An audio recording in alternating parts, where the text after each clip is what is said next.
नमस्कार दोस्तों। क्या आपने कभी सोचा है कि जब एक इंसान अपनी मृत्यु से संधि कर लेता है तो क्या होता है? गया के उन घने जंगलों में जहां हवाएं रुक गई थीं और समय ठहर गया था, एक राजकुमार सिद्धार्थ से बुद्ध बनने की कगार पर था। यह कहानी केवल शांति की नहीं है। यह कहानी है उस महायुद्ध की जो हजारों जन्मों से लड़ा जा रहा था, और उस परम विस्फोट की जिसने ब्रह्मांड का सोर्स कोड बदल दिया। तैयार हो जाइए, क्योंकि आज हम उन 49 दिनों के उन अनकहे रहस्यों के भीतर उतरने वाले हैं जिन्होंने मानवता को अमृत का पता दिया। गया के उन प्राचीन और रहस्यमयी जंगलों में वैशाख पूर्णिमा की वह चौथी रात अपने अंतिम पहर में थी। जैसे ही भोर का तारा क्षितिज पर चमका, राजकुमार सिद्धार्थ की वर्षों की खोज, उनकी मृत्यु के साथ की गई संधि और मारा की सेनाओं के साथ किया गया वह महायुद्ध समाप्त हुआ। उस क्षण जब अज्ञान की अंतिम परत फटी, सिद्धार्थ सिद्धार्थ नहीं रहे, वे बुद्ध बन चुके थे। परम ज्ञान के उस परम विस्फोट के होते ही बुद्ध के मुख से वे पहले शब्द निकले जो आज भी ब्रह्मांड की शून्यता में गूंज रहे हैं। उन्होंने अपनी जागृत चेतना से उस अदृश्य रचयिता को संबोधित करते हुए अपना प्रथम उदान घोषित किया। अनेक जाति संसारम संधाविस्सम अनिव्विसम गहकारक दिट्ठो से पुण्य गेहम न काहसे सब्बाते फासुका भग्गा गह कूटम विसंखितम विसंखार गतम चित्तम तढ़ाणम खयम अजगा बासे। अर्थात ओ घर बनाने वाले तृष्णा और अहंकार, मैंने तुझे देख लिया है। अब तू मेरे लिए फिर से जन्म और मृत्यु का यह दुखों भरा घर नहीं बना पाएगा। तेरी सारी कड़ियां टूट चुकी हैं, तेरे घर का शिखर ढह गया है। अब मेरा चित्त संस्कारों से मुक्त हो चुका है और मैंने अपनी समस्त तृष्णाओं का अंत कर दिया है। इन शब्दों के साथ ही बुद्ध उस वज्रासन से उठे नहीं, बल्कि उसी एक मुद्रा में स्थिर हो गए। यहीं से शुरू हुआ परम ज्ञान का पहला सप्ताह। बोधि वृक्ष के नीचे बुद्ध अगले 168 घंटों तक उस कुश के आसन पर इस कदर अचल रहे जैसे वे स्वयं उस महाबोधि वृक्ष की एक जीवित जड़ बन चुके हों। यह कोई साधारण विश्राम नहीं था। यह विमुक्ति सुख का वह अथाह भार था जिसे एक हाड़ मांस का शरीर पहली बार सह रहा था। उन पहले 24 घंटों में बुद्ध का पूरा स्नायु तंत्र उस अनंत ऊर्जा को अपने भीतर आत्मसात करने में लगा था। वे देख रहे थे कि कैसे उनकी सांसें ब्रह्मांड की लय के साथ एक दिव्य संगीत बन चुकी थीं। उस पहले दिन गया के जंगल के जीव जंतुओं के लिए भी दृश्य बदल चुका था। हिंसक शिकारी जानवर बुद्ध के उस करुणा मंडल में आकर अपनी हिंसक प्रकृति भूल चुके थे, क्योंकि बुद्ध अब स्वयं प्रकृति का हृदय बन चुके थे। जैसे ही दूसरे दिन का सूरज ढला और गया की वादियों में रात का गहरा सन्नाटा पसरा, बुद्ध की अंतर्दृष्टि ने पदार्थ और अस्तित्व की परतों को उस गहराई तक चीरना शुरू किया जहां आज का आधुनिक विज्ञान भी केवल कल्पना ही कर पाता है। उन्होंने अपनी चेतना को इतना तीक्ष्ण और सूक्ष्म कर लिया कि उन्हें अपने ही शरीर के भीतर खरबों नन्हे कणों का वह तांडव दिखाई देने लगा जिसे कलाम या कवि कहा जाता है। बुद्ध ने साक्षात अनुभव किया कि जिसे हम यह ठोस, सुंदर और सुगठित शरीर समझते हैं, वह वास्तव में ठोस है ही नहीं। यह तो बिजली की हजारों कौंधों की तरह एक सेकंड के अरबवें हिस्से में पैदा होने वाले और नष्ट होने वाले सूक्ष्म तरंगों का एक प्रवाह मात्र है। बुद्ध देख रहे थे कि उनके शरीर का एक एक परमाणु हर पल मर रहा है और हर पल नया जन्म ले रहा है। इस बोध ने उस मैं, ईगो की आखिरी सूक्ष्म दीवार को भी जलाकर राख कर दिया, जिसे मनुष्य स्थायित्व या स्थिर व्यक्तित्व समझता है। उस रात बुद्ध ने जाना कि मृत्यु कोई भविष्य की घटना नहीं है, बल्कि वह तो हर क्षण घट रही है, और जो हर क्षण मरना सीख जाता है वह अमृत का अधिकारी हो जाता है।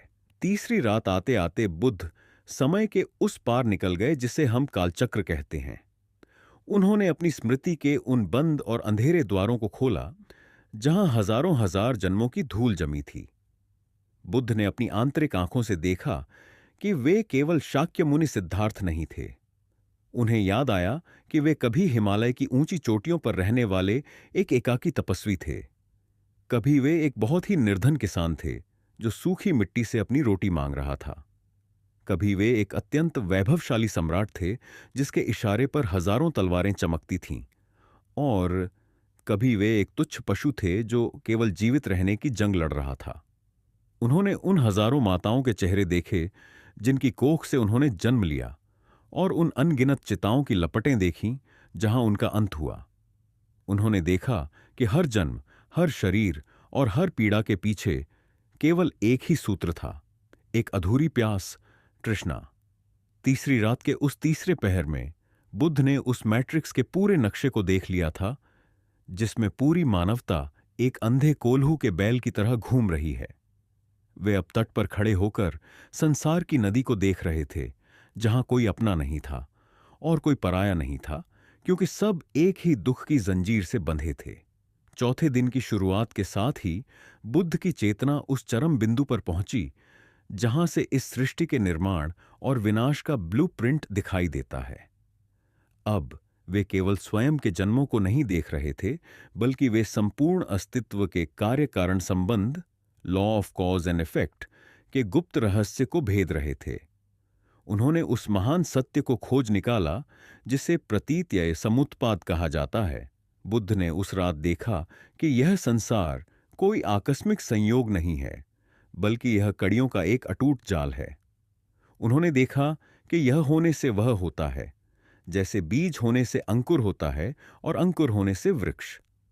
बुद्ध ने पाया कि दुख इसलिए है क्योंकि होने का भाव बिकमिंग है, और होने का भाव इसलिए है क्योंकि हम अज्ञान के अंधेरे में उन चीजों को पकड़ना चाहते हैं जो पहले से ही छूट चुकी हैं। उस चौथी रात बुद्ध की प्रज्ञा की तलवार ने अज्ञान की उस सबसे गहरी जड़ को काट दिया। गया के जंगल का तापमान उस रात रहस्यमयी तरीके से बढ़ गया था, जैसे ब्रह्मांड स्वयं उस महाशल्य क्रिया, ग्रेट सर्जरी का गवाह बन रहा हो, जो बुद्ध अपने ही चित्त पर कर रहे थे। पांचवें और छठे दिन तक बुद्ध का वह शरीर, जो कभी गया की सूखी रेत की तरह जर्जर और निष्प्राण हो गया था, अब एक दिव्य स्वर्ण आभा से दीप्त हो उठा। बुद्ध ने इन 2 दिनों में न तो अन्न का एक दाना ग्रहण किया और न ही जल की एक भी बूंद पी। परम ज्ञान का वह परमानंद ही अब उनका एकमात्र आहार बन चुका था। उनके चारों ओर एक ऐसा चुंबकीय क्षेत्र, मैग्नेटिक ऑनरा, बन गया था कि मीलों दूर तक के हिंसक पशु उस शांति को महसूस कर पा रहे थे। ग्रंथों में वर्णन है कि इन दिनों में बुद्ध के भीतर प्रज्ञा और करुणा का ऐसा अद्भुत मिलन हुआ कि उनकी आंखों से आंसू बहने लगे होंगे। वे आंसू स्वयं के लिए नहीं, बल्कि उस तड़पती हुई मानवता के लिए थे जो उसी आग में जल रही थी जिससे बुद्ध अभी अभी निकले थे। बुद्ध देख रहे थे कि अब उनके भीतर कोई भीतर नहीं बचा और बाहर कोई बाहर नहीं रहा। वे पूरी तरह शून्य हो चुके थे, और इसी शून्यता ने उन्हें आकाश जैसा विराट बना दिया था। अब वे न तो शाक्य थे, न राजकुमार, न तपस्वी, वे केवल बुद्ध थे। 7वें दिन की वह ऐतिहासिक और पवित्र भोर, जब 7 दिनों का वह अखंड और वज्र जैसा मौन टूटने वाला था, बुद्ध ने पहली बार अपनी पलकें खोलीं। उनकी उन आंखों में अब वह प्रकाश था जो लाखों सूर्यों को भी मंद कर दे, लेकिन उसमें कोई दाह नहीं थी, केवल शीतलता थी। सूरज की पहली किरण ने जब बोधि वृक्ष की उन पवित्र पत्तियों को छुआ, तो बुद्ध के कंठ से वह महाघोष निकला जिसे इतिहास सिंहनाद, द लायंस रोर, के नाम से जानता है। उन्होंने अंतरिक्ष की गहराइयों में पुकार कर कहा, अनेक जाति संसारम संधाविसम अनिविसम, गहकारक दिट्ठोसी पूर्ण गेहम न काहसी। यानी, ओ घर बनाने वाले अहंकार/तृष्णा, मैंने तुझे अब पहचान लिया है। तूने मुझे हजारों जन्मों तक इस दुखों के घर में कैद रखा, मुझे भटकाया, मुझे रुलाया, लेकिन देख, अब तेरी छत का शहतीर टूट चुका है, तेरी अज्ञान की दीवारें गिर गई हैं। अब तू मुझे फिर कभी कैद नहीं कर पाएगा, क्योंकि मैंने उस अमृत को पा लिया है जो समय की सीमाओं से परे है। बुद्ध ने उस 7वें दिन अपनी उस विजय पर मुहर लगा दी थी जिसे दोबारा कभी छीना नहीं जा सकता था। वे अमृत के उस घाट पर पहुंच चुके थे जहां मृत्यु केवल एक शब्द बनकर रह जाती है। पहले हफ्ते के अंत तक बुद्ध ने उस परम अवस्था को अपने हार्ड मांस के पिंजर में पूरी तरह पचा लिया था। वे अब उस आसन से उठने को तैयार थे, लेकिन वे सीधे संसार की ओर नहीं भागे। बुद्ध बनने के बाद जो पहला भाव उनके भीतर जागा वह था कृतज्ञता, ग्रैटिट्यूड। उन्होंने मुड़कर उस बोधि वृक्ष को देखा जिसने उन्हें 6 साल तक धूल, धूप और बारिश से बचाया था, और आज उन्हें वह छाया दी जहां वे बुद्ध बने। यहीं से शुरू होता है दूसरे हफ्ते का वह रहस्यमयी और भावुक अध्याय जिसे अनिमिष लोचन कहा जाता है, जहां बुद्ध 7 दिनों तक बिना एक भी बार पलक झपकाए उस वृक्ष को देखते रहे। वह दृश्य इतना अलौकिक था कि स्वर्ग के देवता भी अपनी समाधियों से जाग उठे और यह सोचने पर मजबूर हो गए कि क्या एक मनुष्य वास्तव में इतना महान हो सकता है। दूसरा हफ्ता अनिमेष लोचन। परम ज्ञान प्राप्ति के उस प्रथम सप्ताह के जादुई और अलौकिक अनुभव के बाद जब बुद्ध उस वज्रासन से उठे तो गया का वह जंगल केवल एक भौगोलिक स्थान नहीं रह गया था, बल्कि वह एक जीवंत चेतना का केंद्र बन चुका था। बुद्ध के शरीर से निकलने वाली वह स्वर्ण आभा इतनी सघन थी कि आसपास की हवा का घनत्व भी बदल गया था। तथागत वहां से धीरे धीरे उत्तर पूर्व की ओर बढ़े। उनके पैरों के नीचे की सूखी पत्तियां भी उस स्पर्श से जैसे जीवित हो उठी थीं। बुद्ध एक निश्चित स्थान पर जाकर रुक गए जो बोधि वृक्ष से कुछ ही गज की दूरी पर था। वहां खड़ी ढेह होकर उन्होंने जो किया वह केवल एक बुद्ध ही कर सकता था। उन्होंने अपनी पलकें झपकाना बंद कर दिया। उनकी स्थिर पुतलियां बोधि वृक्ष के तने और उसकी शाखाओं पर जम गईं, और यहीं से शुरू हुआ वह 7 दिनों का महामौन संवाद जिसे अनिमिष लोचन कहा जाता है। बुद्ध वहां एक पत्थर की प्रतिमा की तरह अचल खड़े थे। न उनकी गर्दन हिली, न उनका कंधा झुका, और न ही उनकी पलकें एक क्षण के लिए भी नीचे गिरीं। वे एक तक उस वृक्ष को देख रहे थे। यह देखना कोई सामान्य दृष्टि नहीं थी। बुद्ध अपनी उन जागृत आंखों से उस वृक्ष के अस्तित्व के एक परमाणु को पहाड़ रहे थे। वे देख रहे थे कि कैसे यह वृक्ष पृथ्वी की कोख से नमी खींचता है और उसे छाया के रूप में आकाश की ओर फैला देता है। बुद्ध उस समय उस वृक्ष के साथ एकात्म, वन विथ नेचर हो चुके थे। उन्हें महसूस हो रहा था कि इस पीपल के वृक्ष की नसों में बहने वाला रस और उनकी अपनी धमनियों में बहने वाला रक्त दोनों एक ही ब्रह्मांडीय ऊर्जा के हिस्से हैं। बुद्ध की उस स्थिर दृष्टि ने समय को भी जैसे उस बिंदु पर बांध दिया था।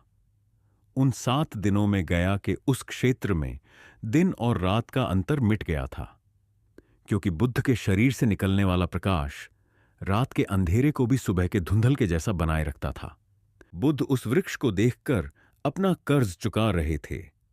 वे देख रहे थे कि जब वे भूख से तड़प रहे थे, जब उनका शरीर जर्जर होकर गिरने को था, तब इसी वृक्ष ने अपनी शाखाओं के हाथ फैलाकर उन्हें सहारा दिया था। बुद्ध की कृतज्ञता इतनी गहरी थी कि उस वृक्ष के पत्तों ने भी बुद्ध की ओर झुककर उन्हें सम्मान देना शुरू कर दिया था। जैसे जैसे तीसरा और चौथा दिन बीता, उस जंगल का सन्नाटा और अधिक रहस्यमयी होता गया। आकाश में देवताओं के विमान रुक गए थे। ललित विस्तर और महावस्तु जैसे ग्रंथों में उल्लेख आता है कि उन दिनों स्वर्ग के देवताओं के बीच एक भारी कोलाहल मचा हुआ था। देवताओं को अपनी आंखों पर विश्वास नहीं हो रहा था। वे संशय में थे कि जिस व्यक्ति ने अभी कुछ दिन पहले संसार के सबसे बड़े धोखे अहंकार को तोड़ने का दावा किया था, वह आज एक वृक्ष के सामने इतना बेबस और हैरान होकर क्यों खड़ा है। क्या इस बुद्ध को वास्तव में बोधि मिली है या यह केवल एक मानसिक सम्मोहन है? देवताओं को लगा कि सिद्धार्थ अब भी मोह के जाल में फंसे हैं। वे बुद्ध के उस मौन और एक तक खड़े रहने के पीछे छिपी महाकृतज्ञता को नहीं समझ पा रहे थे। बुद्ध अपनी दृष्टि से देवताओं के उस संशय का उत्तर दे रहे थे। वे दिखा रहे थे कि मुक्ति का अर्थ संसार से भागना नहीं, बल्कि अस्तित्व की हर छोटी से छोटी चीज के प्रति प्रेम और सम्मान से भर जाना है। उन 7 दिनों में बुद्ध ने एक बार भी शरीर को नहीं खुजलाया, न ही हवा के तेज झोंकों ने उनकी पुतलियों को विचलित किया। उनकी एकाग्रता इतनी प्रचंड थी कि उनके चारों ओर का वातावरण जम सा गया था। 5वें और 6ठे दिन की रातों में बुद्ध ने उस वृक्ष की आत्मा के साथ अपनी चेतना को मिला दिया। उन्होंने देखा कि यह वृक्ष स्वयं में एक बहुत महान उपदेशक है। यह वृक्ष बिना बोले वह सब कह रहा था जो बुद्ध ने अभी अभी अनुभव किया था। यह कि सब कुछ अस्थायी है, सब कुछ बदल रहा है, लेकिन फिर भी एक निरंतरता बनी हुई है। बुद्ध देख रहे थे कि कैसे एक पत्ता पीला होकर गिरता है और उसकी जगह एक नया कोम्पल जन्म लेता है। यह जीवन और मृत्यु का नृत्य बुद्ध की आंखों के सामने उस वृक्ष के माध्यम से घटित हो रहा था। बुद्ध का वह एकटक देखना वास्तव में एक पूजा थी, बिना मंत्रों की, बिना कर्मकांडों की, केवल शुद्ध बोध की पूजा। बुद्ध उन 7 दिनों में संसार को यह सिखा रहे थे कि ज्ञान की पहली सीर ही कृतज्ञता है। जो व्यक्ति उस जडज प्रकृति का सम्मान नहीं कर सकता जिसने उसे पाल पोस कर बढ़ा किया, वह कभी सत्य के प्रकाश को नहीं देख पाएगा। बुद्ध की उन स्थिर आंखों से जो करुणा की धारा फूट रही थी, उसने उस वृक्ष की जड़ों तक को पवित्र कर दिया था। 7वें दिन की अंतिम बेला में, जब दूसरे सप्ताह का चक्र पूरा होने वाला था, बुद्ध ने पहली बार एक लंबी और गहरी सांस ली। उनकी पलकें धीरे से झपकीं। उस क्षण ऐसा लगा जैसे पूरे ब्रह्मांड ने एक साथ राहत की सांस ली हो। देवताओं का संशय कपूर की तरह उड़ियच गया, क्योंकि बुद्ध की आंखों से उस समय जो प्रेम और शांति की किरणें निकलीं, उन्होंने दिशाओं को आलोकित कर दिया। बुद्ध ने जानबूझकर 7 दिनों तक अपनी पलकों को रोके रखा था, ताकि वे मनुष्य के संकल्प की शक्ति को सिद्ध कर सकें।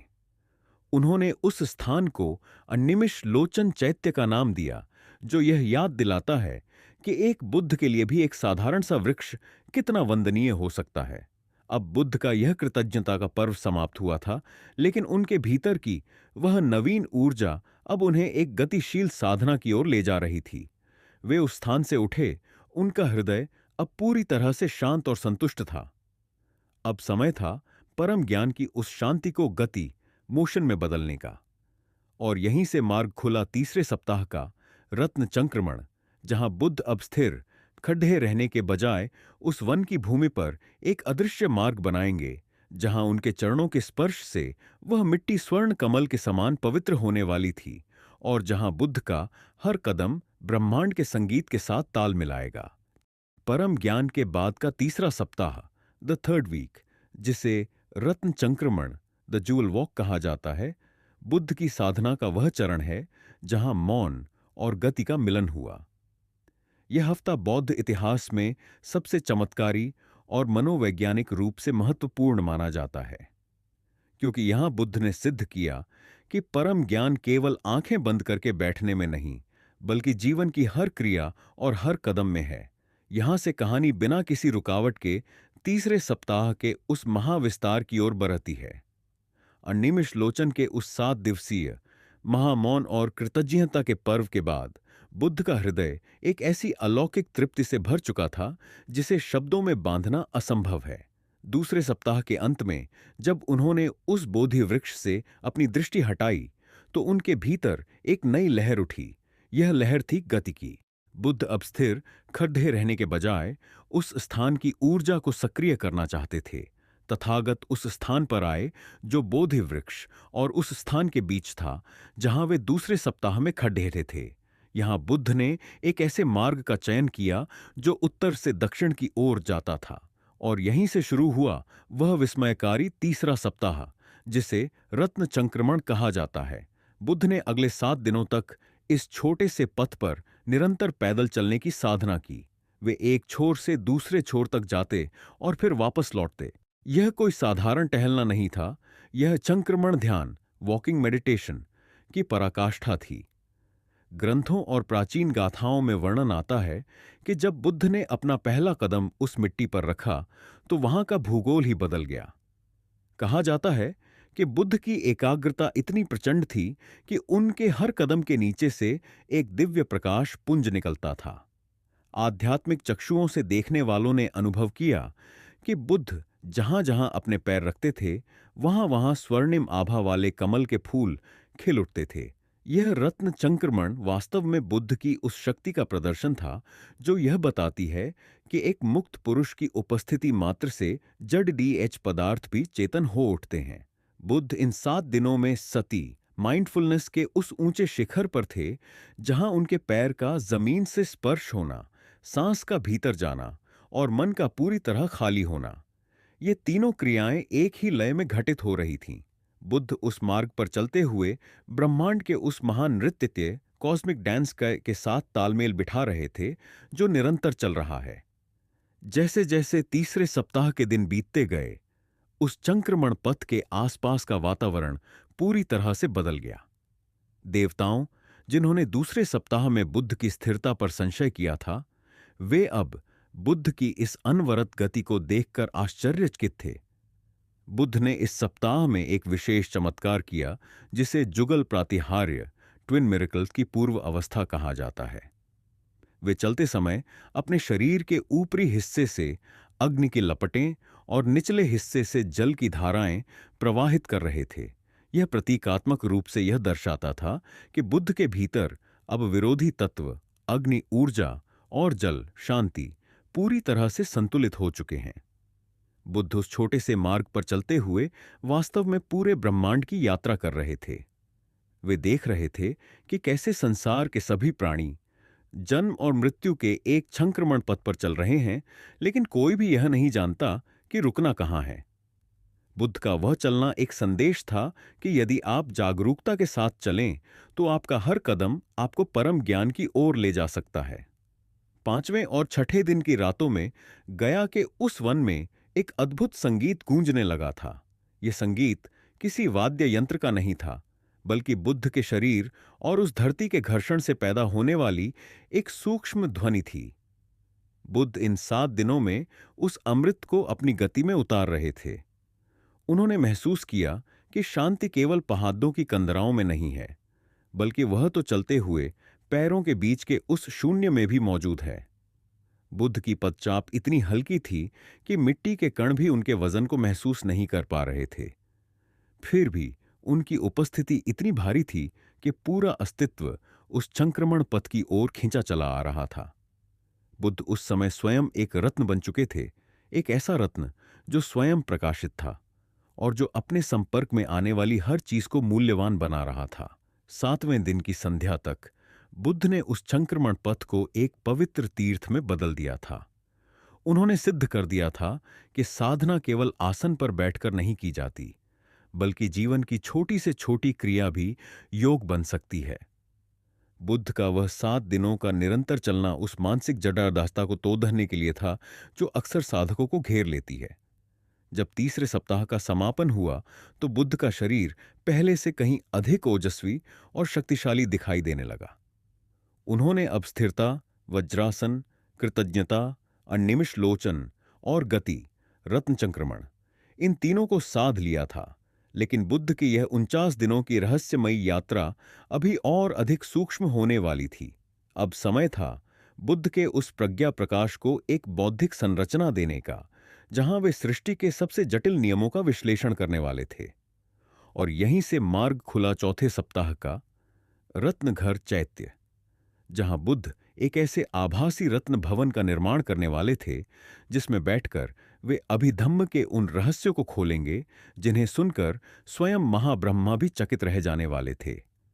लेकिन क्या आप जानते हैं, इसी चौथे सप्ताह में बुद्ध के शरीर से वह 6 रंगों की अद्भुत रश्मियां क्यों निकलीं, जो आज बौद्ध ध्वज का आधार हैं? और क्या था वह अभिधम्म का रहस्य जिसने पूरी सृष्टि के गणित को डिकोड कर दिया? यह सब हम जानेंगे अगले भाग में। इतिहास की इस अद्भुत यात्रा में बने रहने के लिए पार्ट 2 अब भी देखें, लिंक डिस्क्रिप्शन में है। अगर यह वीडियो पसंद आई तो लाइक और सब्सक्राइब जरूर करें। मिलते हैं अगले भाग में।